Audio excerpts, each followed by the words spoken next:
కీలక నేతలంతా good bye చెప్పేసి వెళ్లిపోతుండడంతో కేసీఆర్ దొర తలలు పట్టుకుంటున్నారు. ఈ సమయంలో బండి సంజయ్ చేసిన వ్యాఖ్యలు గులాబీ తోటలో గుబులు రేపుతోంది. 8 మంది బీఆర్ఎస్ ఎమ్మెల్యేలు, 5గురు ఆ పార్టీ సిట్టింగ్ ఎంపీలు తమతో టచ్లో ఉన్నారంటూ వ్యాఖ్యానించారు బండి సంజయ్. ఎట్టి పరిస్థితుల్లో బీఆర్ఎస్తో పొత్తు ఉండదని స్పష్టం చేశారు మోదీ. అవినీతి పార్టీలతో పొత్తు పెట్టుకునే పరిస్థితి ఉండదని బండి అన్నారు. అధికారంలో ఉన్నప్పుడే చేర్చుకోనప్పుడు ఇప్పుడు ఎటు కాని బీఆర్ఎస్ పార్టీని ఇప్పుడు ఎందుకు చేర్చుకుంటామని ధ్వజమెత్తారు. పొత్తులు అనేది కేసీఆర్ సృష్టి అని ఎద్దేవా చేశారు. కీలక నేతలంతా గుడ్ బై చెప్పేసి వెళ్లిపోతుండడంతో కేసీఆర్ దొర తలలు పట్టుకుంటున్నారు. ఈ సమయంలో బండి సంజయ్ చేసిన వ్యాఖ్యలు గులాబీ తోటలో గుబులు రేపుతోంది. 8 మంది బీఆర్ఎస్ ఎమ్మెల్యేలు, 5గురు ఆ పార్టీ సిట్టింగ్ ఎంపీలు తమతో టచ్లో ఉన్నారంటూ వ్యాఖ్యానించారు బండి సంజయ్.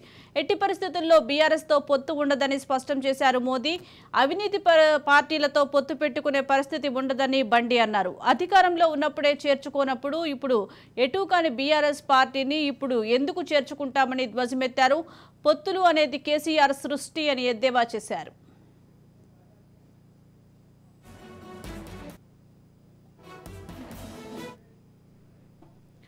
దీనికి సంబంధించి మరింత సమాచారం మా ప్రతినిధి స్వప్న అందిస్తారు. స్వప్న, చెప్పండి, బండి సంజయ్ వ్యాఖ్యలు ఎలా చూడాలి?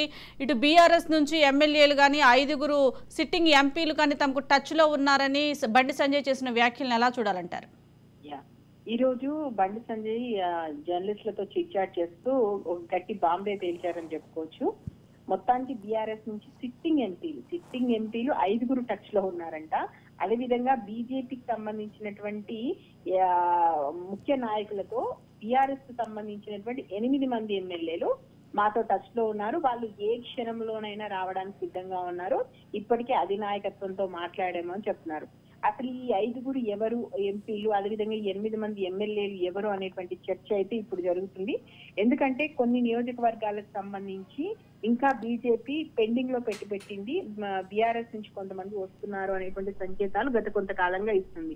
ఇప్పుడు సంజయ్ మాట్లాడినటువంటి మాటలు దీనికి బలాన్ని చేకూర్చేలా ఉన్నాయి. మొత్తానికైతే ఎప్పట్లాగానే బీజేపీ పక్క పార్టీనే నమ్ముకుంటుంది. బీఆర్ఎస్ నుంచి కూడా ఇప్పుడు బీఆర్ఎస్ లో ఉండడం అంటే 5 సంవత్సరాలు గాలికి ఎదురెదడం లాంటిదే. ఇక్కడ ఉన్నటువంటి పరిస్థితుల్లో మనము నేషనల్ పార్టీస్ నమ్ముకుంటే, కాంగ్రెస్ ను ఇటు బీజేపీను నమ్ముకుంటే బెటర్ అనేటువంటి ఆలోచనలో కూడా పడిపోయారు.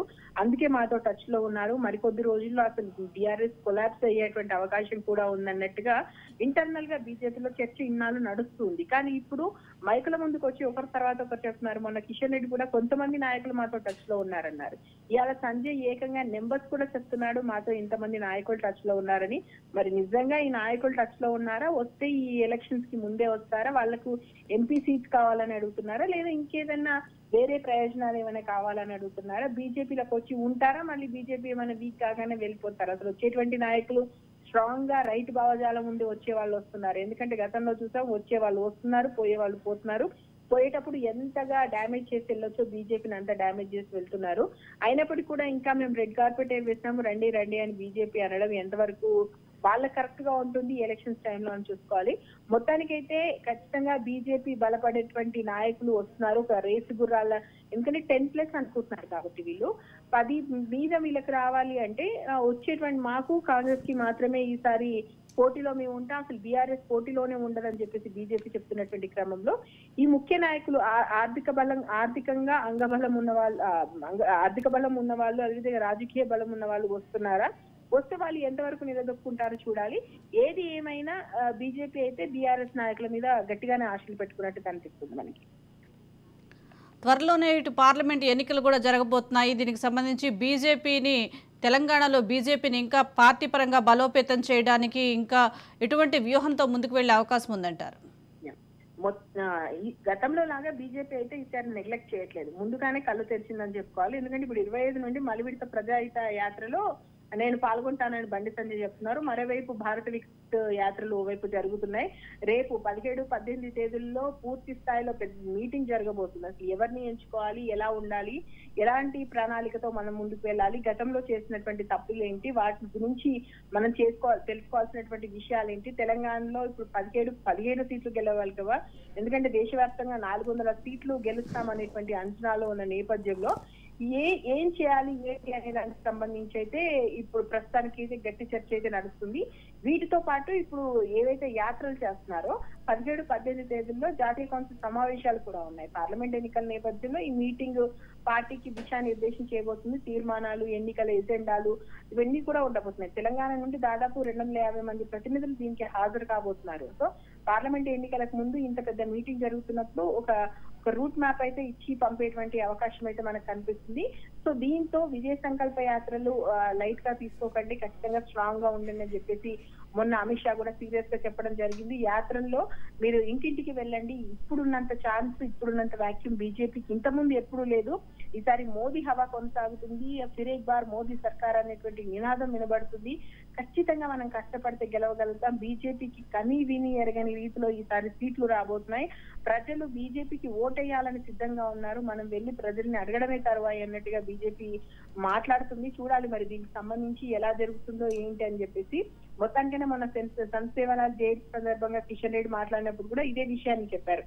ఖచ్చితంగా బీఆర్ఎస్ కి సంబంధించినటువంటి కొంత నాయకులు మా వైపు చూస్తున్నారు, వాళ్ళకి సంబంధించి త్వరలోనే వాళ్ళ పేర్లు కూడా ఇస్తాము. అండ్ నామినేషన్స్ కి, ఎలక్షన్స్ కి సంబంధించినటువంటి షెడ్యూల్ వేయడం కన్నా ముందే మేము లిస్ట్ కూడా విడుదల చేయాలనుకుంటున్నాము.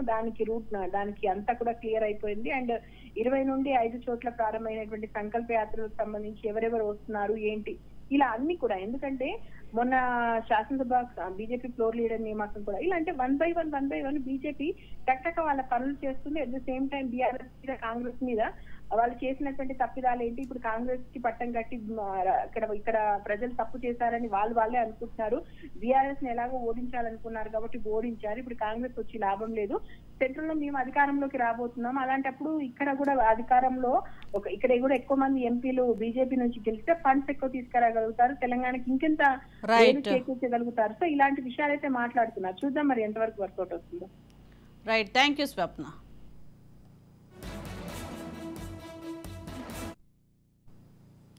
బండి సంజయ్ చేసిన వ్యాఖ్యలు గులాబీ తోటలో గుబులు రేపుతోంది. 8 మంది బీఆర్ఎస్ ఎమ్మెల్యేలు, 5 ఆ పార్టీ సిట్టింగ్ ఎంపీలు తమతో టచ్లో ఉన్నారంటూ వ్యాఖ్యానించారు బండి సంజయ్. దీనికి సంబంధించి మరింత సమాచారం మా ప్రతినిధి ఫణిరాజ్ అందిస్తారు. ఫణిరాజ్,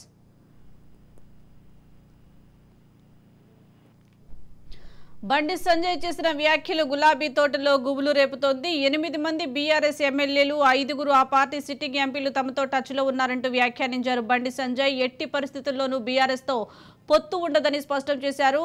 మోదీ అవినీతి పార్టీలతో పొత్తు పెట్టుకునే పరిస్థితి ఉండదని బండి అన్నారు. అధికారంలో ఉన్నప్పుడే చేర్చుకోనప్పుడు ఇప్పుడు ఎటూ కాని బీఆర్ఎస్ పార్టీని ఇప్పుడు ఎందుకు చేర్చుకుంటామని ధ్వజమెత్తారు. పొత్తులు అనేది కేసీఆర్ సృష్టి అని ఎద్దేవా చేశారు. దీనికి సంబంధించి మరింత సమాచారం మా ప్రతినిధి ఫణిరాజ్ అందిస్తారు. ఫణిరాజ్,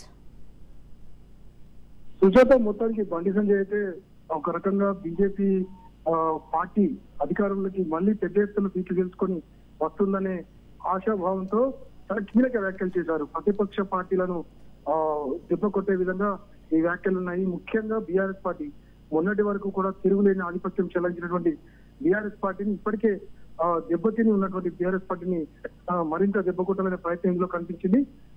చాలా మంది నేతలు, కీలక నేతలు ఎవరైతే ఉన్నారో దాదాపు 5 ఎంపీలు, 8 మంది సిట్టింగ్ ఎమ్మెల్యేలు కూడా తమతో టచ్ లో ఉన్నారని, వారు బీజేపీలోకి రావడానికి సిద్ధపడుతున్నారని, ఒకవైపు కాంగ్రెస్ కేవలం ఏదైతే అసెంబ్లీ ఎన్నికల్లో మాత్రమే ఈ విజయం సాధించిందని, కానీ ఎంపీ ఎన్నికల వరకు వచ్చేసరికి మాత్రం ఆ పరిస్థితి లేదని ఇక్కడ క్లియర్ గా చెప్తున్నారు. అంతేకాకుండా కాంగ్రెస్ లో కూడా షిండేలు ఉన్నారంటూ, అంటే మహారాష్ట్రలో ఏ రకంగా అయితే రాజకీయం జరిగిందో అక్కడ శివసేన పార్టీ చీలి షిండే వర్గం ఏదైతే ఉందో అధికారంలోకి వచ్చి ఆ పార్టీని పూర్తిగా హస్తగతం చేసుకుందో అలాంటి పరిస్థితి ఇక్కడ కూడా ఉండే అవకాశం ఉందంటూ ఒక హింట్ ఇచ్చారు. అంటే ఓవరాల్ గా తన మాటలతో పూర్తిగా 2 పార్టీలు కూడా ఎంపీ ఎన్నికలకు ముందు ఒక రకంగా చెప్పాలంటే చావు దెబ్బ కొట్టాలని చెప్పవచ్చు. నిజానికి గత కొంతకాలంగా పాదయాత్రతో జోష్ లో ఉన్నటువంటి బండి సంజయ్ రానున్న రోజుల్లో బీజేపీ ఎంపీ స్థానాలు గెలుచుకున్న తర్వాత పూర్తిగా తెలంగాణపై దృష్టి పెట్టే అవకాశం ఉన్నట్టుగా దీన్ని బట్టి తెలుస్తోంది. సుజాత, ఫణిరాజ్, ఇప్పటికే గత ఎన్నికలను దృష్టిలో పెట్టుకొని ఇంకా బీజేపీ ఎటువంటి వ్యూహంతో ముందుకు వెళ్లే అవకాశం ఉంది? ఇప్పటికే కొంతమంది బీఆర్ఎస్ ఎమ్మెల్యేలు, ఎంపీలు తమతో టచ్లో ఉన్నారని బండి సంజయ్ వ్యాఖ్యానించడం జరిగింది. ఇటు బీఆర్ఎస్ కూడా వలసలను ఆపడానికి ఏ విధంగా ముందుకు వెళ్లే అవకాశం ఉందంటారు?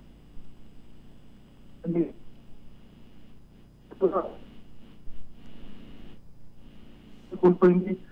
ఒక రకంగా ప్రజల్లో కూడా ప్రాధాన్యత కోల్పోయింది. అంటే మొన్నటి వరకు కూడా తమ తమ నియోజకవర్గాల్లో తిరుగులేని వ్యక్తులుగా ఉన్నటువంటి నాయకులు ఓటమి పాలయ్యారు. ఒకరు గెలిచినా కూడా అధికారానికి దూరం అయ్యారు. ఇటువంటి పరిస్థితుల్లో వారు మళ్ళీ ప్రజల్లోకి వెళ్లాల్సి ఉంటుంది. ప్రజల్లో తమకు అనుకూలంగా ఉన్నటువంటి వర్గాలను కావచ్చు, అలాగే తమ నాయకులను కావచ్చు ప్రోత్సహించాల్సి ఉంటుంది. కానీ ఇప్పుడు జరుగుతున్న పరిణామాలు మాత్రం పూర్తిగా దీనికి వ్యతిరేకంగా ఉన్నాయి. ఇప్పటికే కాంగ్రెస్ వరుస పెట్టి వారి స్కామ్లను బయట పెడుతూ పెద్ద ఎత్తున ప్రచారం చేస్తున్నటువంటి నేపథ్యంలో ఇటు బీజేపీ కూడా తాము మళ్ళీ ఎలాగో అధికారంలోకి వస్తాము, కానీ చాలా పెద్ద ఎత్తున సీటు కనుక గెలుచుకున్నట్టయితే ఇక పూర్తిగా కూడా రాష్ట్రంపై దృష్టి పెట్టే అవకాశం ఉన్నట్టుగా తెలుస్తోంది. నిజానికి బీఆర్ఎస్ కి ఇది చాలా కీలకమైనటువంటి సమయం. అధికారం కోల్పోయి చాలా నిరాశ నిస్పృహల్లో పార్టీ నేతలు ఉన్నారు. అటు ప్రాధాన్యతలు పోతున్నాయి. మరోవైపు ఎక్కడ చూసినా కూడా అవిశ్వాసం తీర్మానాలు వరుస పెట్టి పెడుతున్నారు. కింది స్థాయి క్యాడర్ ఏదైతుందో అది చేజారుతోంది. దాన్ని నిలబెట్టుకోవాలంటే బలమైన సెంటిమెంట్ కానీ వాడాల్సి ఉంటుంది. రైట్ ఇప్పటికే చూసారా. Right, thank you Phaniraj.